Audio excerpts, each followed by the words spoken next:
Hey everyone, welcome to the RDG Sports Channel. On today's show, we're going to be talking about the defensive end prospects coming out of college this year. Stay tuned to find out who I think we should pick in the second and third rounds on the next RDG Sports Channel. Work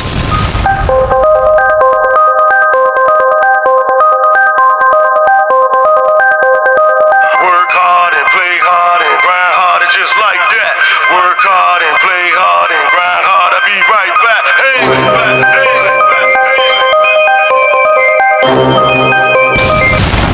Hey everyone, and welcome to the RDG Sports Channel with your boy RDG. Hey, please hit that like, share, and subscribe button. And thank you to the people who recently subscribed to my channel. And don't forget to hit the notification button, you guys. I need you guys to hit the like and the notification button. Also comment. Let's interact. Let's talk about it. Anyway, today's show, we're going to be talking about these draft prospects, defensive ends, that is, in this year's 2024 draft. First up, who I think this guy right here, he brings a lunch pail and a hard hat. There's no particular order, you guys. It's just the guys that I've done research on and I think will fit our, team coming into the second and third round area of which we select, because we all know who we're going to take with the first pick in the NFL draft, first round, baby. That's going to be Jaden Daniels. I'm being high on that guy. I talk about this guy almost every video. But anyway, let's get right into it. He's out of Washington, 6'4", 245. He was a junior, defensive end, edge rusher. Braylon Trice. I like this guy. This guy he's got a lunch pail attitude. Hard hat, lunch pail attitude. Let's get in some of his. Let's do the summary thing on him. Scouting report summary. Braylon Trice is an impressive edge prospect, equipped with the raw physical attributes and tactical acumen to make an immediate impact in NFL. His solid frame and strength, complemented by an understanding of block engagement, make him a mismatch against offensive tackles. Trice's ability to seemingly convert speed into power and his persistent motor enable him to disrupt plays and pressure the quarterback. However, it's crucial to acknowledge areas requiring refinement. His tackling consistency is variable and his effectiveness as a run defender is only average, occasionally revealing vulnerabilities against speedier opponents and complex run schemes. While Trice's agility and quick twitch capabilities might not rank among the elite, his prowess in blocking, shedding, and pass rush moves compensates significantly. The stiffness observed in his lower body mechanics, notably in his hips and ankles, limits his bend and agility, factors that NFL coaches will need to address. Despite these areas for improvement, Trice's relentless approach and ability to impose his physical will on the game underscore his potential as a significant asset in a defense rotation. Braylon Trice presents a promising talent, poised for early day two consideration in the NFL draft. His powerful pass rushing abilities, combined with obvious power, set the stage for a chance to impact at the next level. However, as it currently stands, he's not a complete player and more of a pass rush specialist. If he can develop more as a run defender, he could become an impact player in the NFL. From what I gather from watching Braylon Trice, he has a relentless motor, doesn't quit, has great awareness, very sneaky quick. He's a very sneaky quick player. If you blink your eye for 1 second, he might be in your backfield. So you want to pay attention to a guy like that. And this guy, like I said, he has a relentless motor, man. You can't ignore stuff like that. You really can't. He'll be a great asset to a team, whether it be starter or backup. But right now we need starters. And at this particular moment of section in the draft where we pick, because I want us to go offensive line like second round. But if a guy just stands out that much, and if he's available, you got to take him. As simple as that. Next up on the list is Adewale Isaac out of Penn State, 6'4", 247 pounds. A senior out of Brooklyn, defensive edge guy. Slated to go like second and third round also. read his summary report, and then I'll give you my overall review on what I seen from my own eyes and what I think about the player. Okay. Adewale Isaac trajectory from a top-tier recruit to key contributor at Penn State outlines a prospect with significant upside at the next level. His post-injury resurgence underlines a grit and motor that NFL scouts covet, especially given his tangible growth in sack production and quarterback presses in the final collegiate season. Isaac's skill set as a pass rusher is evident, showcasing a burst and hand fight ability to beat blockers. However, his tape also reveals areas ripe for refinement, particularly in setting the edge against the run and engaging with more polished offensive linemen at the pro level. Physically, Isaac fits the NFL edge rusher mode. His frame and reach allow him to engage effectively, and his lateral mobility makes him a threat in various defensive schemes. His versatility to line up in multiple stances enhances his draft stock. To unlock his full potential at the next level, Isaac will need to refine his technique, particularly in hand usage and developing a more diverse pass rush arsenal. Discipline in gap assignments and the ability to read and react to the run could also see improvement in NFL coaching, making him a more complete defensive weapon. As NFL teams evaluate Isaac's fit, they'll see a high-ceiling edge prospect who brings both immediate pass rush upside and the potential for growth into an every down player. Isaac's blend of physical tools, on-field production, and resilient positions him as a day two prospect with the trajectory for a significant role in the NFL defensive rotation. Teams willing to invest in his development could reap the benefits of a versatile, high-impact defensive capable of contributing across multiple defensive packages and situations. Now, my quick assessment, Adewale Isaac is very quick and always around the ball and in the backfield. He also has great instincts. I think this guy is interchangeable, probably can play some linebacker also. Yeah, I seen the guy stand up a lot. He's very quick. You know, I think he can definitely play some linebacker, man. This guy's that quick. You know what I'm saying? He's got a tenacity to get to the football. Next up is Austin Booker, 6'4", 240, out of Kansas. Austin Booker is slated also to go between the second and third round. Basically a third round pick. Slated to go third round. We're going to read his summary report. And then I'm going to give my perspective on this player. This guy tall. He's a guy remind me of the guy we used to have from Miami Dolphins years ago, Jason something. Very tall player. Let's see. So his closing burst is very good, and Booker routinely finishes plays last year. Booker has range and toughness as a run defender, capable of dropping anchor to set the edge and showing the acceleration to chase down the backside of pursuit. His spin move was already NFL caliber and displays a very good motor. He's a high-effort pass rusher with an impressive combination of length and speed. Booker has decent enough flexibility to bend the edge, and he shows a good closing burst. He's flexible enough to bend the edge, and he's at the best when he can use his quickness and change of direction abilities to counter backside. Flashes nimble feet to chase running backs and mobile quarterbacks to the sidelines when lined up at end. Spins off blocks to get back into the play.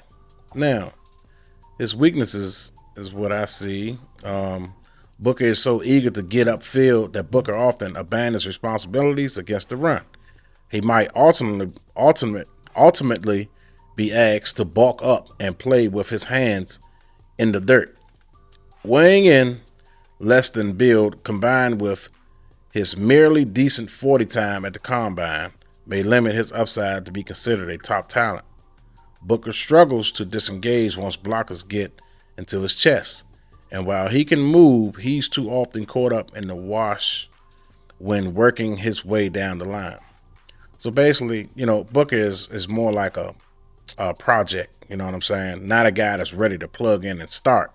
But when you're picking right there, you know what I'm saying? Most of these guys are going to be projects. There's only a few guys, like Braylon Trice is a guy to me that's a guy because he got a high motor. And just because he got a high motor, that makes him significantly, because he never gives up on a play. He's relentless. He always going and going and going and going and going.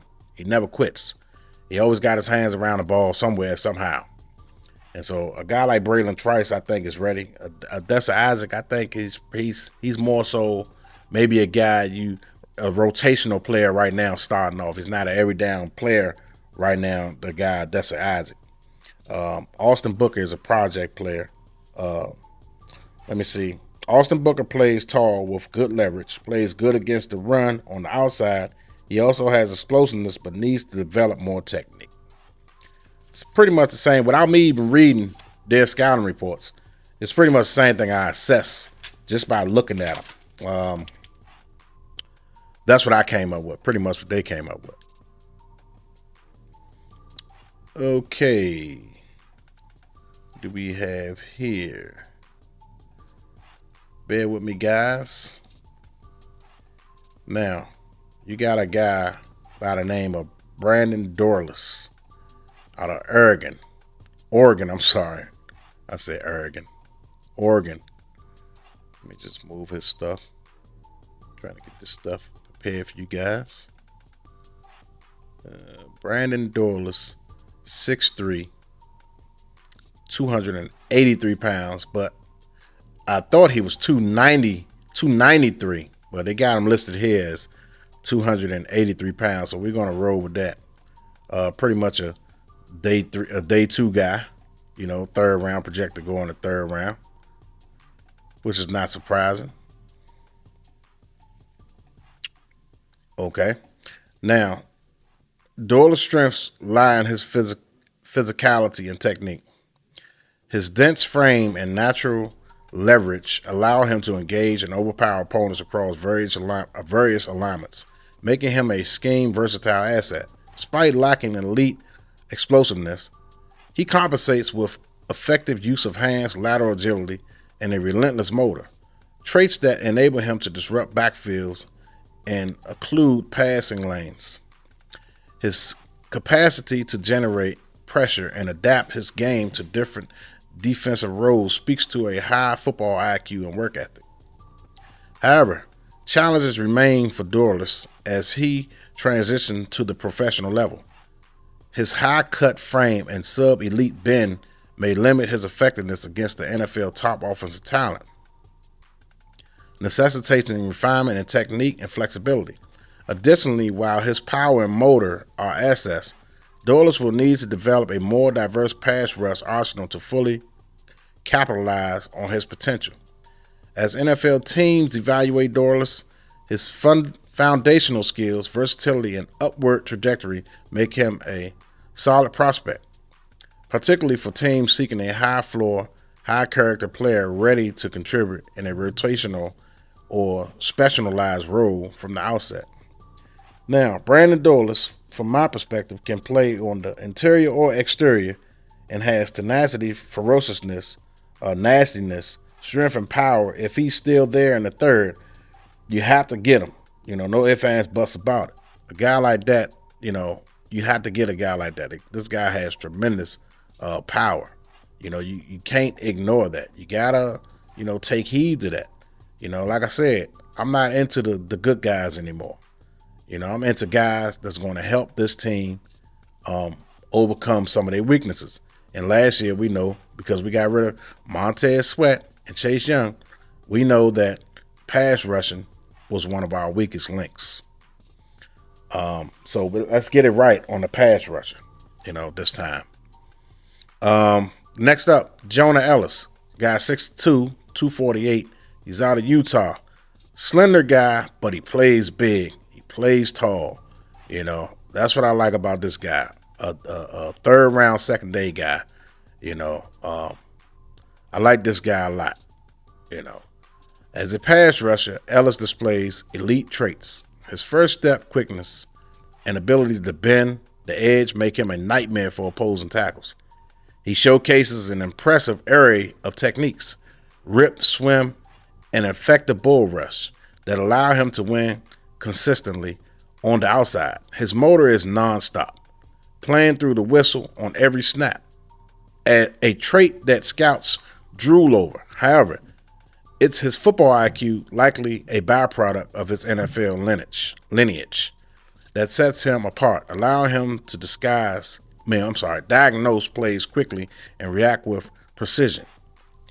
While Ellis shines as a pass rusher, his performance against the run is more nuanced. He's competent, no doubt, but he's saying just average. His smaller frame and lack of elite play strength are evident when he's tasked with setting the edge against the run. He can struggle to disengage from blockers and maintain gap integrity, which could limit his every down utility in schemes that prioritize run defense from their edge players. This aspect of his game will need refinement at the next level, where the run game is more punishing and the offensive linemen he'll face are bigger and stronger. His valuation as an every down player is tempered by an average run defense. In the right system, with coaches who can maximize his strengths and develop his areas of improvement, Ellis has the potential to become a disruptive force in NFL. His draft journey will be one of the most intriguing storylines, as teams weigh his explosive ability to impact the passing game against his need for development and run defense. Ellis represents the classic high ceiling, needs polishing kind of a prospect. Okay. My take. Jonah Ellis is Montez Sweat 2.0. This guy is fast. And did I mention that he's fast? Great motor and doesn't quit on the play. Great upper body strength with a plethora of moves. So, like I said, all these guys, my guy, Brandon Dorless, and my other guy, Braylon Trice, is guys that we need to look long and hard at. I think. That's just my opinion. We need to look at these guys long and hard. All these guys pretty much going to have to have refinement. Has to develop more technique. Have to adapt to the NFL speed, the NFL strength of players. You know what I'm saying? These guys got to get more strength. They got to develop more awareness. They got to develop a high football IQ, because these guys are going to throw everything at them that they haven't seen before. This the NFL game. It's the next level. You know what I'm saying? So they got to be prepared and they got to be coached up.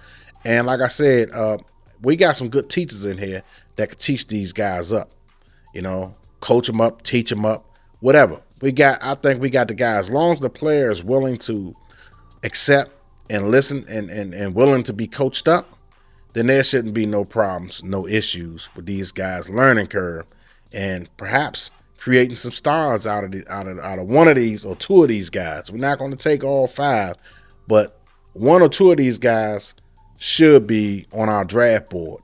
If they're still available, you have to take one of these five guys, and develop these guys. You know what I'm saying? Defensive ends is a position of need for us. So we might cover that in free agency, but we may draft one or two of these guys for prospects, development, player development. So any of these top five players right here that I picked that's slated to go second and third, you know what I'm saying? That's where we're going to be picking that. So we got a total of 4 picks between those 2 rounds, 2 in the second, 2 in the third. We got a chance to get, at least 2 defensive ends and 2 offensive linemen out of that second and third round. You can go offensive lineman first, the first pick in the second round, and then the second pick in the second round, you can go defensive lineman. Whichever choice, however they want to do it, but we definitely need those guys in the trenches. And the head coach, Dan Quinn, already stated that everything starts in the trenches, along with Adam Peters saying the same thing. So if we want to start anywhere, we got to go and get the best players that's going to be left on the board. Who knows? One of those top defensive prospects may be left on the board, and we may get a steal of getting one of those high-end defensive college prospects, in the second round. So these are guys slated to go third, what I'm saying, second and third, what I mean? So middle second, anywhere in the third round, these guys are slated to go. So we'll see, man. I just want to do a quick video on, the defensive ends. Next, I'm trying to do all position of needs. I already did the offensive line. We did defensive ends already. I just did that. So now I want to do linebacker because I think that's the next important position of need. If we don't do, I'm gonna dive into free agency and see who the top free agent linebackers out there, and I'm also going to dive in and see who's the top college linebackers out there. So stay tuned for that video, guys, and thanks for tuning in. If you first time watching this video and you like what you see, please hit that subscribe button, share and like, comment, and also hit that notification button. I'm out. Peace.